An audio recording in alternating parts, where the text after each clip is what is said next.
ये किसी ने भी निश्चित किया, सबकी सहमति से हुआ। और मुझे पता लगा कि 200 से ज़्यादा लोगों की मौजूदगी में समय तय हुआ। 4-5 घंटे मीटिंग चली बनते जी, जो 5 घंटे मीटिंग के बाद तय हुआ।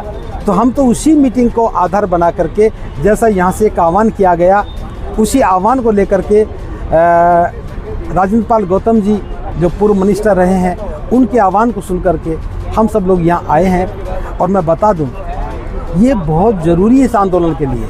पूरे देश के सभी संगठनों की भागीदारी का होना, बड़े पैमाने पर भिक्षुओं की उपस्थिति का होना, अगर हम इसमें कामयाब हुए, एक राष्ट्रव्यापी कोऑर्डिनेशन कमेटी बनती है, तो मैं समझता हूँ महाबोधि महाविहार की मुक्ति का आंदोलन और मजबूत होगा। 13 तारीख को बोधगया में एक मीटिंग हुई थी जिसमें आह्वान किया गया था कि 5 तारीख को हम लोग दिल्ली जंतर मंतर पर प्रोटेस्ट करेंगे और 6 और 7 तारीख को दिल्ली में अंबेडकर भवन पर एक मीटिंग करेंगे जिसमें बोधगया मुक्ति आंदोलन को लेकर एक राष्ट्रीय समिति का गठन किया जाएगा। बनते जी, कल की क्या तैयारियां हैं? कल आप जंतर मंतर घेर रहे हैं? देखिए, घेर नहीं रहे हैं जी, हम जंतर मंतर पर अपनी आवाज़ बुलंद करने के लिए आए हैं जी। सरकार को बताने के लिए आए हैं कि बुद्ध पूर्णिमा के दिन, जो बौद्धों का एक बहुत महत्वपूर्ण पर्व है, उस दिन महाबोधि महाविहार में सरकार के द्वारा गवर्नर के माध्यम से पूजा अर्चना करवाई गई, जो बौद्धों के मान सम्मान और स्वाभिमान के विरुद्ध है। पहली बात तो ये कि महाबोधि महाविहार में दूसरे धर्म के लोग ये पूजा अर्चना क्यों करें। दूसरी बात, बुद्ध पूर्णिमा के दिन इस प्रकार का कृत्य बौद्धों के साथ धोखा है, विश्वासघात है और बौद्धों की विरासत पर एक सरकारी साजिश साथ हमला है। तो ये बात सरकार तक पहुंचाने के लिए, पूरे देश के लोगों तक पहुंचाने के लिए ये आह्वान किया गया था कि 5 तारीख को जंतर मंतर पर प्रदर्शन होगा। उसी के संदर्भ में बहुत सारे लोग आज आए हैं, कल आएंगे और कल प्रदर्शन करेंगे। हम पूरे देश से अपील करते हैं कि इस प्रदर्शन में अपनी भागीदारी प्रदर्शित करें और जो लोग यहाँ नहीं आ सकते वे भी अपने स्तर पर इस बात की चर्चा करें कि महाबोधि महाविहार में गवर्नर के द्वारा पूजा किया जाना क्या न्याय संगत है? क्या ये बौद्धों के अधिकारों का अतिक्रमण नहीं है? क्या ये बौद्धों की विरासत को खंडित करने का एक घिनौना प्रयास नहीं है? बस इसी के लिए कल धरना और प्रदर्शन किया जा रहा है। दूसरी बात, महाबोधि महाविहार को मुक्त करने के लिए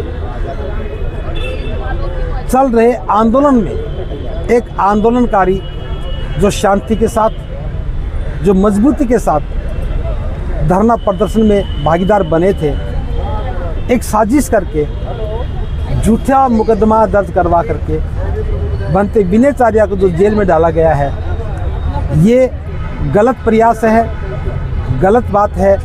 हम इसका विरोध करते हैं और सरकार से मांग भी करते हैं कि ठीक से जांच करके उनके खिलाफ लिखे गए मुकदमे को निरस्त किया जाए और बनते विनयचार्या को बिना विलंब के रिहा किया जाए।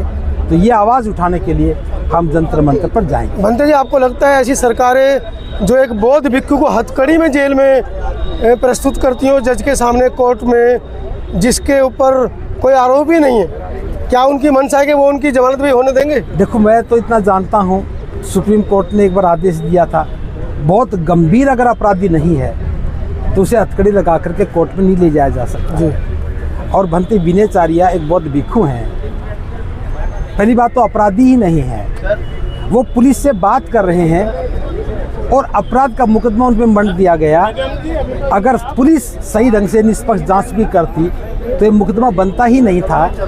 फिर भी अगर सरकार भी कोई जुल्म करती है तो प्रोटेस्ट तो सरकार के खिलाफ ही होता है। तो कहीं ना कहीं हथकड़ी लगाने का हम ये अर्थ निकालें कि वो जो आंदोलनकारी या महाबोधि मुक्ति के जो लोग हैं उनको डराने के लिए ऐसा वो कर रहे हैं गया प्रशासन? मैं हथकड़ी का समर्थन नहीं करता हूँ, फिर भी एक बात कह रहा हूँ, एक आंदोलनकारी के हाथ में हथकड़ी लगती है, ये उसके लिए सम्मान की बात है, फ़ख्र की बात है। बनते विनयचार्या किसी अपराध में जेल नहीं गए हैं। बनते विनयचार्या महाबोधि महाविहार को मुक्त करवाने के लिए आंदोलन में आए और उस आंदोलन का समर्थन देने जो लोग आए थे उन पर जब जुल्म हुआ तो उसकी आवाज़ को बुलंद करने के लिए जब पहुँचे तब उनके साथ ये हादसा हुआ है। तो बनते विनयचार्या अपराधी नहीं है, बनते विनयचार्या आंदोलन की आवाज़ है, और जो आंदोलन की आवाज़ बनता है उसको सरकार कुंठित करना चाहती है, कुंद करना चाहती है, और इस प्रयास के तहत विनयचार्या को जेल में डाला गया है। हम सब जानते हैं उनके हाथ में लगी हथकड़ी अपराधी की हथकड़ी नहीं है, उनकी शहादत की हथकड़ी है। बंदे जी, पूरे देश से 6 और 7 तारीख को आप लोगों ने आह्वान किया है महाबोधि महाविहार के लिए एक राष्ट्रीय कमेटी बनाई जाए। आकाश लामा ने भी स्वीकृति दी थी, लेकिन अब ऐसा लगता है कि उनको अपनी गद्दी या अपनी चौधराहट जाने का डर लग रहा है, तो उन्होंने 6 और 7 तारीख को जो समिति की बैठक है उसमें आने से इनकार कर दिया है। देखिए, पहले तो मैं बता दूं, 6 और 7 तारीख की बैठक का आह्वान में मैं शामिल नहीं था जी, हम लोग थे वहाँ पे, मैं उस मीटिंग में नहीं था जी। लेकिन जब वहाँ से एक आवाज़ उठी भाई एक बैठक होनी चाहिए, राष्ट्रव्यापी एक संगठन मतलब कमेटी बननी चाहिए, ये किसी भी आंदोलन की एक सबसे मजबूत ताकत होती है। जब पूरे देश के लोगों की भागीदारी बने, सभी संगठनों की भागीदारी बने, तो ये जो आवाज़ ज़रूरी थी, ये समय निश्चित किया गया, ये किसी ने भी निश्चित किया, सबकी सहमति से हुआ। और मुझे पता लगा कि 200 से ज़्यादा लोगों की मौजूदगी में समय तय हुआ। 4-5 घंटे मीटिंग चली बनते जी, जो 5 घंटे मीटिंग के बाद तय हुआ, तो हम तो उसी मीटिंग को आधार बना करके, जैसा यहाँ से एक आह्वान किया गया, उसी आह्वान को लेकर के राजेंद्र पाल गौतम जी जो पूर्व मिनिस्टर रहे हैं, उनके आह्वान को सुन करके हम सब लोग यहाँ आए हैं। और मैं बता दूँ, ये बहुत ज़रूरी है इस आंदोलन के लिए, पूरे देश के सभी संगठनों की भागीदारी का होना, बड़े पैमाने पर भिक्षुओं की उपस्थिति का होना। अगर हम इसमें कामयाब हुए, एक राष्ट्रव्यापी कोऑर्डिनेशन कमेटी बनती है, तो मैं समझता हूँ महाबोधि महाविहार की मुक्ति का आंदोलन और मजबूत होगा।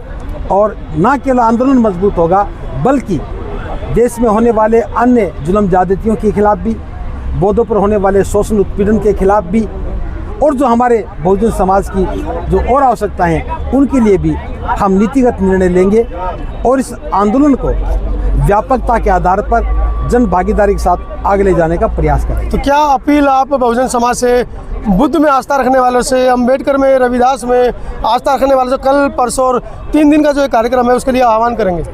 मैं तो सिर्फ इतना करना चाहता हूँ, सभी बौद्ध लोग, सभी अम्बेडकराइट लोग, सभी बहुजन लोग आंदोलन को समझें, अपनी भूमिका को देखें, और जो लोग आंदोलन के नाम पर दूसरों को गुमराह कर रहे हैं, मुट्ठी में आंदोलन लेकर के बंद कमरे से आंदोलन चला रहे हैं, चोर आ गए, तोड़ने वाले आ गए, ये भ्रमित करके खुद वहाँ से बचकर भाग रहे हैं, उनकी नीयत को भी समझना चाहिए और अपनी भूमिका को निभाते हुए आंदोलन को मजबूत करने के लिए आगे भी आना चाहिए।